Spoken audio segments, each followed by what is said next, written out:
মনে রেখো একটা কথা, যেদিন তোমার বিবাহ হবে সেদিন থেকে তুমি তোমার মাকে আর ভালোবাসতে পারবে না।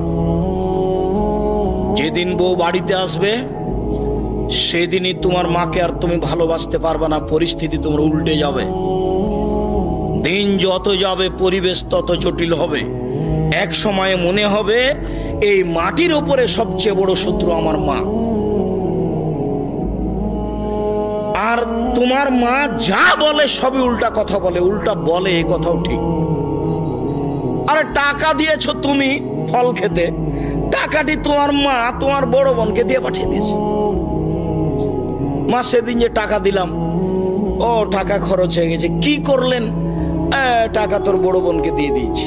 আরে আমি আপনাকে ফল খেতে দিলাম, টাকা দিলাম ফল খাওয়ার জন্য, আর আপনি টাকা দিয়ে দিলেন মানে? অবাক। আপনার ছেলে আর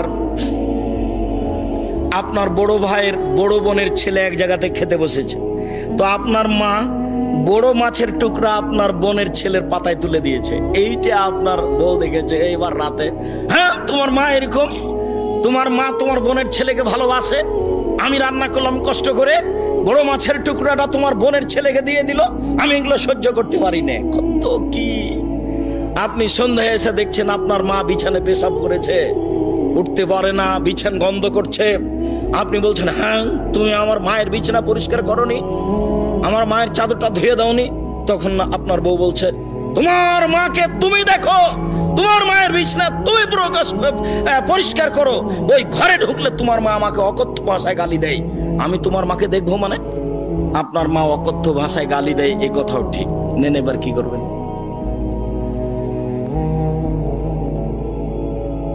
এত কিছু করার পরেও মা যে ঘরে থাকে সেই ঘরে তুমি জোরে হাঁটতে পাবা না।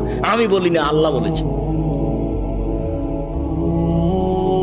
এত কিছু বলার পরে তোমার মা যে ঘরে থাকে সেই ঘরে তুমি জোর করে কথা বলতে পাবে না।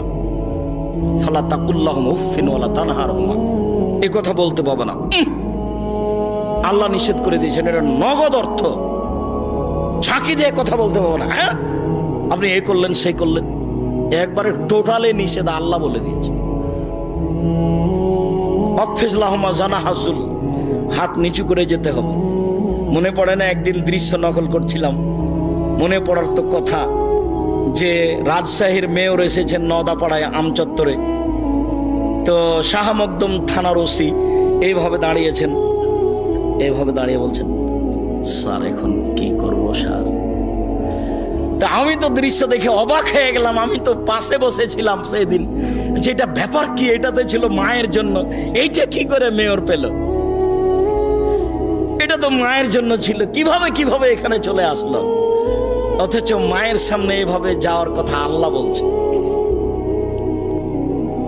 আবার বলছেন শেষের দিকে, অকুল রব্বির হামহুমা কামা রাব্বায়ানি সগীরা, হে আল্লাহ তুমি আমার পিতা মাতাকে ওইভাবে দেখো বাল্য অবস্থায় আমাকে যেভাবে দেখেছিল, যার কারণে আপনাকে আমি সালাতের শেষে সালাম ফিরার পূর্বে একটা দোয়া পড়ার জন্য পরামর্শ দিয়েছি, মনে আছে কি?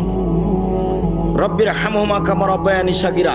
আর এটা যেন মনে থাকে, এর জন্য কি বলেছি বলেন তো দেখি? জাযাকাল্লাহ খায়ের। 2 রাকাত সালাত আদায় করতে হবে। 2 রাকাত সালাত আদায় করে আল্লাহকে বলতে হবে, আল্লাহ তুমি আমাকে এই দোয়াটা বলার তৌফিক দান করো, আমি যেন না ভুলি।